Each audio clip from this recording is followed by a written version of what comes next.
morning, everybody. One more time. Good morning, everybody. Woo! There's a pineapple with sunglasses. Come on. I mean, we got to get excited. So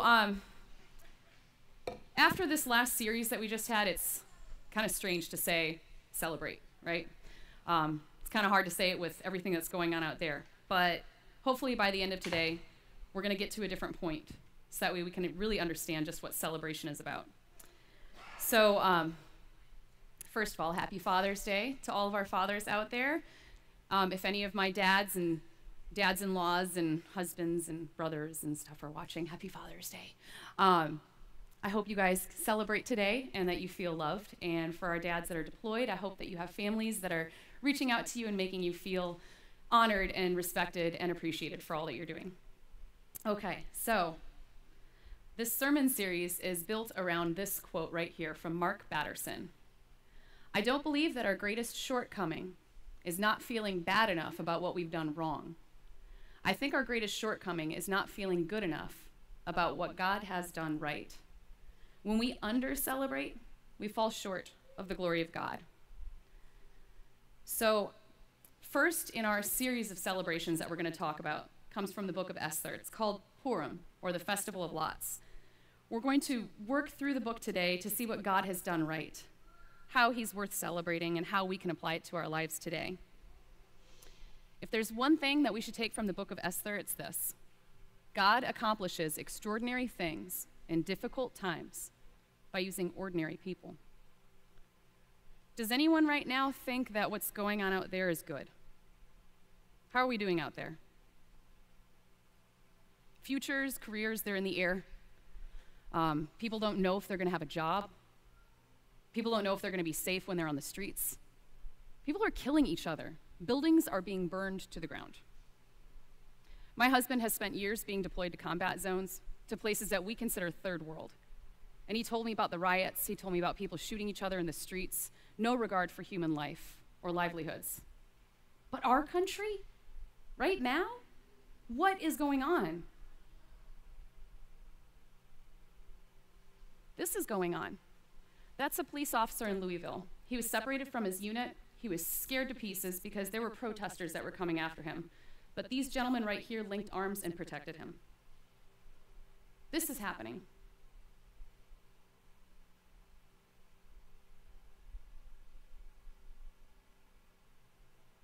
This right here is in Fayetteville, North Carolina.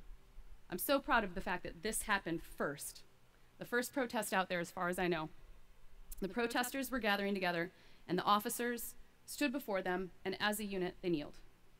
And the protesters were shocked, and you can see this gentleman right here. He was encouraging the protesters to kneel too. And the reason that they did it is because these officers want those people to know that their job is to protect and to serve. Not to hurt, but to protect and to serve. See, that's also happening out there, but we kind of get lost in all of the bad. And we need to remember that this is possible. But it's not that these people are heroes. It's not that there's some better breed of human. They're just like you and me. And the thing to celebrate about all this, it's not about all the good that they're doing. It's about the extraordinary acts of God. Because our God of love, the one who first loved us, he has put inside every single one of us, even those of us who don't yet know him, the ability to be like this, to do like this. That's where our focus needs to be. But there is a problem here. See, when we try to do good to make up for the bad, we don't have a defined direction. We all have different versions of what bad has been like in our lives. And if we use that to decide how to do good, we're all going to have very different versions of what good we should respond with. See, we don't have a defined standard that's consistent if our reference point is humans. But then there's God. If we look to him and we focus on what he has done right and trust what he will do, then we have an objective, actionable, consistent standard. And that's what we're going to look at today. In the book of Esther, this festival known as Purim was established. Purim helps us answer some questions about celebrating God. Like, what do we celebrate? How do we celebrate him? Why? To this day, Purim is one of the only festivals in Jewish traditions that is still carried out every single year. They gather together in the synagogues and they read the entire book of Esther because they need to remember. They need to remember the celebration. People that were living apart from their community, they were separated in Persia. They were pretty much given a death sentence, destined to be destroyed. And in what seems like an almost impossible situation, they were able to overcome that moment. They were able to be given the opportunity to defend themselves, to fight back, and to save themselves. But that's not what they celebrate because they know it wasn't just them. It was the God that promised to protect them. It was the God that promised to let them reign forever. And that's what Purim celebrates. It doesn't celebrate the people that did the good. It celebrates the God that saved his lost people, the God that is still saving his lost people today. So, first, Purim shows us that we need to celebrate God's presence, promises, and power. His presence, his promises, and his power. Now, full disclosure, I know some of you have read the entire Bible, and some of you Bible nerds know that Esther is the only book out of all 66 that never mentions God by name at all. Well, then why is she going to talk about the book of Esther to talk about God's presence, huh? You don't see God's name, but you see his hands at work, orchestrating every moment. So, Esther's parents had died, and she was being raised by her cousin Mordecai. The two were among a number of Jews that chose to stay in Persia after Cyrus had released the Jews to let them go back to Jerusalem and rebuild their temple. The Jews had been in Persia so long that people didn't even know what Jerusalem looked like. People like Esther had no idea. I have a feeling that a lot of the Jews wondered if God remained in the Holy Land, leaving them on their own. While Esther lived in Persia, the leader was King Xerxes. Who has seen the movie 300? That guy, that shiny gold guy, that Xerxes. So here's something interesting. Could be a rumor, could be a legend, but this lets you know what kind of king he was. One of his commanders came to him, and they were preparing for a battle, and the commander asked if his son could be exempt from this particular battle. Did Xerxes say, "Of course, you're such a good commander, I understand"? No, he ordered the child to be cut into two pieces, and he had the army walk between the two pieces on their way to battle. That's the Xerxes right now that is overseeing the kingdom where the Jews are stuck. So, Xerxes had a wife. She embarrassed him in front of his friends, so he got rid of her. Now he needs a new wife, and so he does this cattle call, essentially, where he brings in together all the cute girls in the kingdom, and he's going to pick his favorite. He saw Esther, and he was enthralled. In fact, the way that she is described, the pleasure that she brought just by Xerxes looking at her, I think the only other time that particular word was used is when Paul instructed us to focus our thoughts on whatever is pleasing or lovely. She must have been breathtaking. No one in the palace knew that Esther was a Jew, and her cousin Mordecai encouraged her to keep it that way. The Jews were not treated well. They weren't considered equals. In the centuries before Esther's time, God had promised both Abraham and David that the Jewish people, the people of Israel and Judah, they would be protected. They would reign forever. And God's not supposed to break his promises. But now we have a large number of Jews that are separated from their people. It doesn't look like they have any chance of reigning forever. And to make matters worse, there's this guy, the right-hand man of Xerxes. His name is Haman. Anytime I say Haman, you can boo, like in vaudeville. He's that kind of guy. So, Haman. Good, yes. See, he was like your typical arrogant, like little man syndrome wannabe, never wanting to share attention with anyone. And he demanded, according to the king's command, that everyone kneel before him whenever he walked by them. Mordecai didn't. Every time he was demanded, kneel before me, Mordecai refused to do it. See, Mordecai was Jewish, and you don't kneel before anyone but God. So, how do you think that made Haman feel? He was livid, right? So, he goes to Xerxes and he says, there's this group of people in your kingdom and they're not following your laws and they don't respect you. Can I just wipe them out? And Xerxes is like, sure, make it happen. Go ahead. We'll have a decree. And that was it. Now all of a sudden there is a decree to wipe out every Jew in Persia. The way that Haman picked the date, he cast lots. That's like taking a pair of dice and throwing them and using the numbers to help you pick the date. The word for lots is Purim. So that's where this festival gets its name. So in a collection of events, when taken together, can't be thought of as just coincidence. God shows his presence, his promises, and his power by enabling this beautiful young Jewish girl. She was probably 14, 15, maybe 16 at the time. She was able to gain favor with this Persian king, get his respect, and get him to take that decree and enact another one that would allow the Jews the chance to fight back.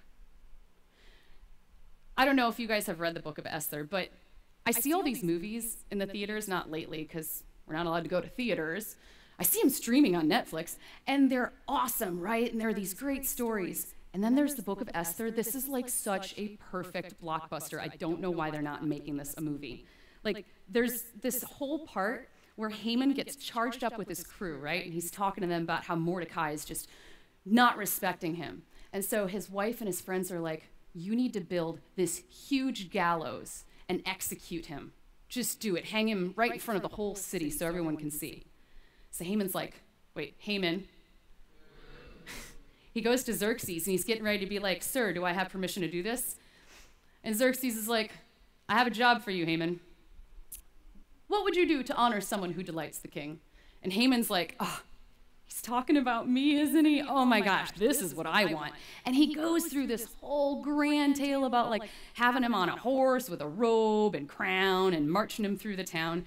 And Xerxes goes, awesome. Can you do all that for Mordecai? Because he saved my life. He stopped an assassination plot on my life. Aw, poor Haman, right? Boo. And here's where God's presence, his promises, and his power really become clear. When Haman told his wife Zeresh and all his friends everything that had happened to him, his wise men and his wife Zeresh said to him, if Mordecai, before whom you have begun to fall, is of Jewish descent, you will not prevail against him, but will surely fall before him. Zeresh didn't say because Mordecai was stronger or because Mordecai was smarter. She and the wise men said because he was Jewish. See, even the Persians knew the rumors of this God of Israel and how he would make his people victorious regardless of how the decks were stacked. And after the new decree was issued and the Jews knew they would not be killed, the Jews had light and gladness and joy and honor. And in every province and in every city, wherever the king's command and his edict reached, there was gladness and joy among the Jews, a feast and a holiday. And many from the peoples of the country declared themselves Jews, for fear of the Jews had fallen on them. Fear of the Jews? Why fear? Because there is absolutely no logical explanation for this insane turn of events, except for the fact that God is present with his people, he keeps his promises, and his power is beyond compare. That's what we need to celebrate, especially now in these chaotic times. So, how do we do it? How do we celebrate this God? You want to go ahead and play a little video clip? Tried to get you off your little island you love so much, the couch. You didn't want to see the light of day. God, there was one week when you wore sweatpants. Every day. You shall not pass! Tried to get you off your little island. Can anyone relate to that? I don't know if we can remember how to get off our couch and get out of our sweatpants. You guys did. But you guys at home, you're still in your sweatpants right now, and you're probably on your couch. You're probably eating potato chips or having a really late breakfast. So, how do we celebrate? How can we celebrate? I know people that are trying to stage a protest so they can have a cookout in their neighborhood and not get in trouble for it. But we can learn from Purim how we can celebrate God even during a lockdown. After all, Esther and the Jewish people were able to do it. They were locked down in Persia. Purim shows us simply to listen to God, trust him, and act on his instruction. That's how we celebrate God. After Mordecai learned of the decree against the Jews, he sent a message to Esther, and he told her to reach out to the king. Esther was hesitant because in Persia, you don't just, walk into the palace and demand something for the king. That's not how it works. You have to be invited if you want to be in there. And Xerxes hadn't even spoken to Esther in a month, leaving her to her attendants so he could do who knows what with who knows who. If she went in there and asked for something, and he was the least bit not cool with it, he could have her killed. But Mordecai sent this reply to Esther. Don't think for a moment that because you're in the palace, you will escape when all other Jews are killed. If you keep quiet at a time like this, deliverance and relief will arise from some other place, but you and your relatives will die. Who knows if perhaps you were made queen for just such a time as this? Who knows if you were made queen for just such a time as this? That's the most quoted line from Esther. I love it. But I actually want to go back and focus on a different part right here. Of course, it's split between the two screens, sorry. If you keep quiet at a time like this, deliverance and relief for the Jews will arise from some other place. Mordecai doesn't say, I hope. He doesn't say maybe. He says it will arise. You see, God is with his people. His promises are real, and so is his power. Esther could have said no. She could have just laid low, stayed under the radar, got fanned by those palm leaves, and fed grapes by her little attendants. But Esther sent a reply to Mordecai, and she told him and the other Jews to fast for 3 days, which included prayer and just time to reflect. She was going to do the same thing. And then she would go to Xerxes. Bless you, bless you. She had no burning bush. She had no still, small voice. No one calling her name at night. No angel coming to her room. But she trusted. She shared blood with King David, who once wrote, "Make me to know your ways, O Lord. Teach me your paths. Lead me in your truth and teach me. For you are the God of my salvation. For you I wait all the day long." That desire to listen, to trust, to act on God's instruction, it ran deep in her bones. So Esther told Mordecai, "When this is done, I will go to the king, even though it is against the law.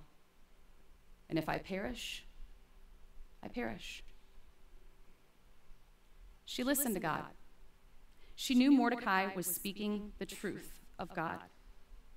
What would happen if she were to keep quiet, to ignore what only she was in the position to do? A remnant would survive because God keeps his promises. She heard the guidance of God in her cousin Mordecai, and she trusted that God would deliver the Jews, and she knew that she was put into her position for that very reason, to facilitate their freedom. And with that declaration, if I perish, I perish, Esther acted. She acted with wisdom, with patience, with grace. And God used this ordinary woman to accomplish something extraordinary. Listening to God, trusting him, and acting on his instruction is how we can celebrate God. Jesus alluded to this when he was sitting with a crowd of potential believers. Now, Jesus' mother and brothers came to see him, but they were not able to get near him because of the crowd. Someone told him, "Your mother and brothers are standing outside wanting to see you." He replied, "My mother and brothers are those who hear God's word and put it into practice." Oof, burn, right? If you want to stop falling short of the glory of God, start celebrating him by listening to him and practicing his word. As the psalmist wrote, "Delight yourself in the Lord, and he will give you the desires of your heart. Commit your way to the Lord, trust in him, and he will act." God will act. Not, look at me, I'm doing all these cool things, I'm giving away stuff to the homeless, and I'm mentoring children, I. No. See, that's that slippery slope where if we try to do good to make up for our bad, we don't really know where to go. It's about what God will do. As Oswald Chambers put it, not that we do work for God, but that we are so loyal to him that he can do his work through us. So how did God work through Esther? When she went before the king, she invited only him and Haman to a banquet. When they were there, the king said, "What do you want? I will give you up to half my kingdom." And she's like, "I want to give you to another banquet." So she invites him and Haman to another banquet. By doing this, she's setting the stage for Haman to get so riled up and be talking with his friends. And he's like, "I must be special because she's inviting me to this banquet and only me." And his pride is just overwhelming him, right? Well, when Esther finally goes to Xerxes and says what she really wants, which is to protect her people, the Jewish people, Xerxes knows full well how honorable the Jewish man Mordecai has been in his life. And now before him is his beautiful queen that he realizes is Jewish. See, the Jewish people to him have been very good. He was so angry, wondering how he could have a decree against the Jews. So he demanded, "What person contrived this?" She gets to say, "Haman."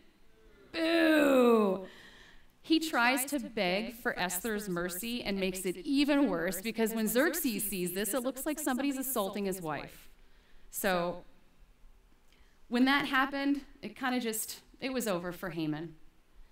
And what Xerxes ended up doing was allowing Mordecai to take Haman's place in that position of honor, letting Mordecai write a new decree that would protect the Jewish people on the day of Purim and would allow them to fight back.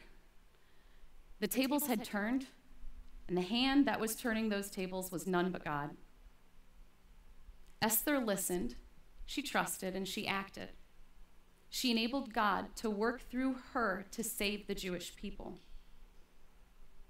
I wonder what God will work through you if you do as Esther did. What will he work through you? Purim shows us what to celebrate about God, and it shows us how to celebrate. But why do we need to do it? Remembering God's greatness encourages us, inspires us, and it moves us. On the day that Haman had chosen to destroy the Jews fought for their lives, and they defeated their enemies. And they celebrated. They shared food, they gave gifts to one another, and they celebrate to this day, for it was written in Esther, "These days should be remembered and observed in every generation, by every family, and in every province and in every city. And these days of Purim should never fail to be celebrated by the Jews, nor should the memory of these days die out among their descendants." We humans are so bad at remembering the things that we should. My bad habits, I never forget them. I'm really good at my bad habits. But the good stuff, that's tough to remember. And that's why it's important that we need to make it a habit to celebrate God, to celebrate what he is, to trust him, to listen to him, to act on his instruction, because it keeps us aligned with his will in our lives. Remembering his greatness, celebrating his presence, his promises, and his power, it encourages us, even in the darkest times. It inspires us to be better people because we know that we are all children of God, especially that one right there. It moves us to do great things because we focus on him, it opens us up for the extraordinary that he can do to happen through us ordinary people. Then Esther sent this reply to Mordecai, "Go, gather together all the Jews who are in Susa and fast for me. Do not eat or drink for 3 days, night or day. I and my attendants will fast as you do. When this is done, I will go to the king, even though it is against the law. And if I perish, I perish." Imagine yourself in Esther's shoes. Your people have been given a death sentence. You're likely to be killed just by going before the king. But no one else is positioned the way that you are. It reminds me of another moment in the Bible. It took place in a garden late at night after a really important supper. And he was withdrawn from them about a stone's throw. And he knelt down and prayed, saying, "Father, if it is your will, take this cup away from me. Nevertheless, not my will, but yours be done. If I perish, I perish. Not my will, but yours." The time that Esther spent in prayer and fasting, she remembered the God of her people and the greatness that he had shown from the very beginning. She was encouraged. She was inspired by this all-loving, all-powerful God. And she moved to accomplish something extraordinary, saving her people from death and destruction. And the time that Jesus spent in prayer that night, he remembered his Father, our Father. He was encouraged even by angels.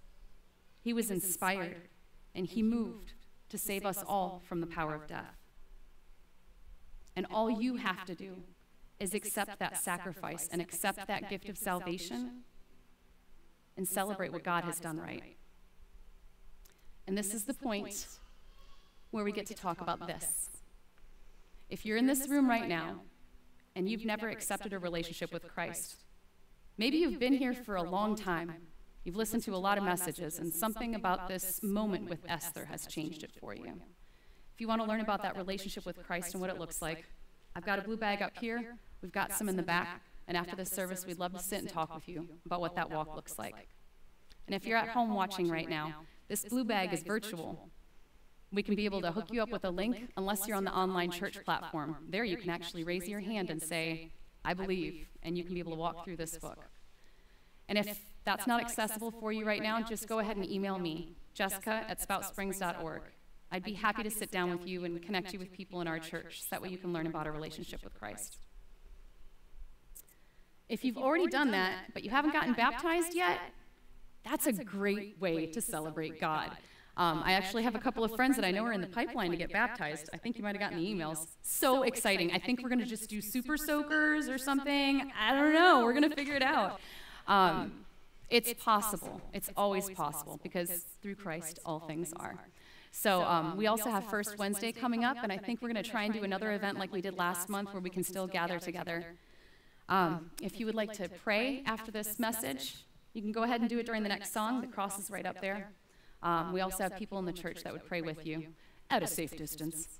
If you'd like to take communion, we have COVID-approved communion station, I think just up here in the front, right? And it's a little prepackaged thing so that way you don't have to worry about sharing people's germs. I think our greatest shortcoming is not feeling good enough about what God has done right. Sending the Son of God to be despised, scorned, afflicted, oppressed, hung from a cross. It doesn't sound like something done right. But hear the words of the disciple Peter. Men of Israel, listen to these words. Jesus the Nazarene, a man attested to you by God with miracles and wonders and signs which God performed through him in your midst, just as you yourselves know. This man, delivered over by the predetermined plan and foreknowledge of God, you nailed to a cross by the hands of godless men and put him to death. But God raised him up again, putting an end to the agony of death, since it was impossible for him to be held in its power. Some bad was done. You nailed to a cross by the hands of godless men and put him to death. But something was done right by our God, putting an end to the agony of death, since it was impossible for him to be held in its power. Predetermined plan, foreknowledge of God. The cup remained in Jesus' hands because from the moment there was light, there was a cross required to save us. For everything we've done wrong, for everything we will done wrong, God has done right. You don't know what your circumstances are or will be, but God does. Our God, through the gift of Christ, is God with us, whose promises never fail and his power never falters. Trust him, celebrate him, and see what he can do through you to change what's in here and to change what's out there. Let's pray. Father, our Father, help us stop dwelling on all we do wrong. We have failed. We have strayed. We have fallen short of your glory. We bring our sins and our shortcomings to you and ask for you to take them from us and bring us closer to you. Open us to the extraordinary things that you can do through these ordinary people. If we perish, we perish. But we know that you work all things together for the good of creation. May we not just accept who you are, but passionately seek your will in our lives, so that we can do better and be better in your name to serve your kingdom. Bless us and keep us. Make your light shine on us and be gracious to us. Look upon us with favor and grant us your peace. In your Son's name, amen.